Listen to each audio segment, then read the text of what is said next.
Hello, this is Jim Howard, Superintendent for Hoxie Schools. It's been a little bit since I've made a community update, which is actually awesome news because that means things have been running very smoothly from the start of the year, and we've come up to the end of the first 9 weeks. So I just want to start by saying how great the year has been. The staff have been amazing.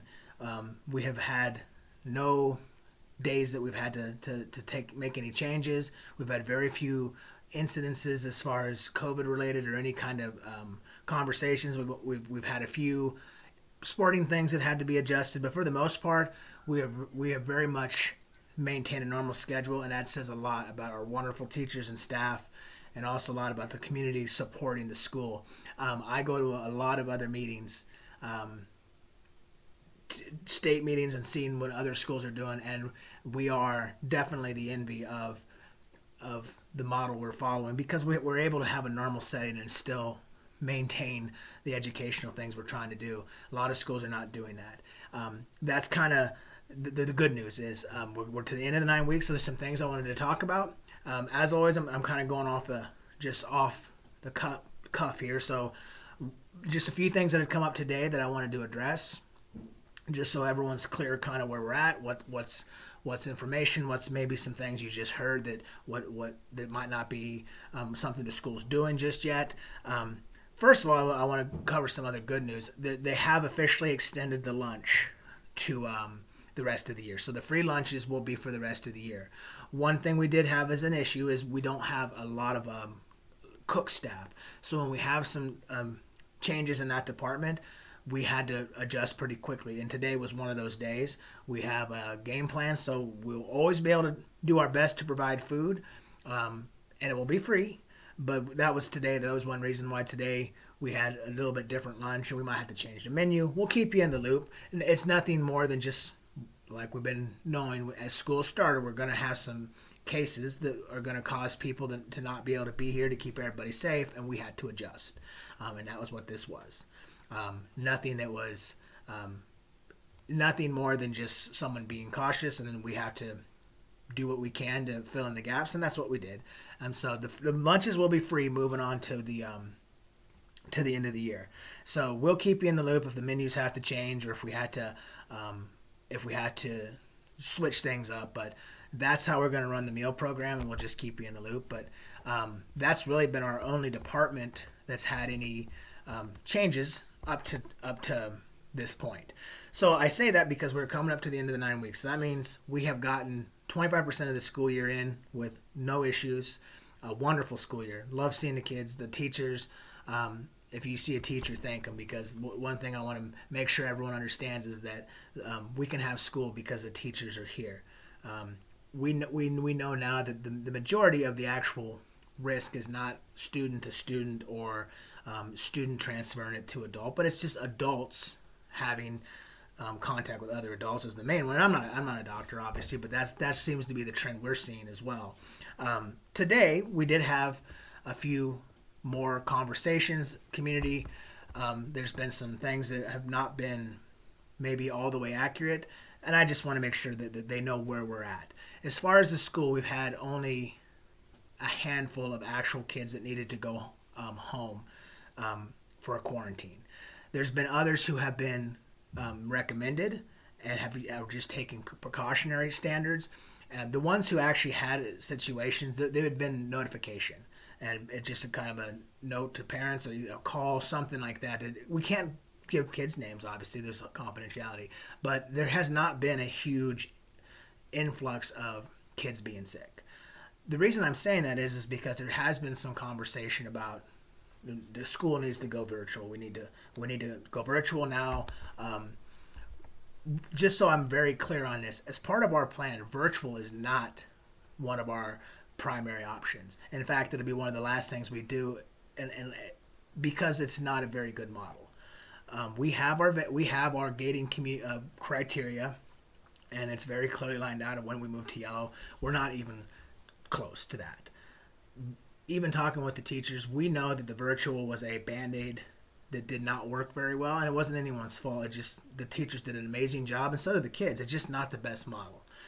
So we are really going to resist that, And as long as kids understand that we still have our same guidelines, we have been taken care of, making sure that if you don't feel well, number one, just don't come to school. That's the number one. Also, the temperature checks and the hand sanitization, things like that, have been pretty critical. Some of the confusion, and it's not here, it's everywhere, is, I heard this from somebody and it was a secondary contact and it was this. As a school, we don't get into the medical world as far as what's a quarantine, what's not. Officially, the quarantine would be an actual quarantine order. We currently don't have the county health that is doing that, so it would be a KDHE order. Some has been the clinic recommendation, and it's completely, we'll support people wherever they're at. We've been saying that all year. So we're not going to give advice. Our advice is if you're quarantined, that's an order, that's something that's you need to do.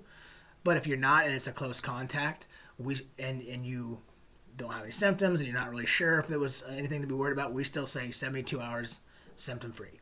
That is what our plan is. That's what's been approved, and that's what we're going to keep following. And if we have other situations that need to adjust, as always, we'll adjust.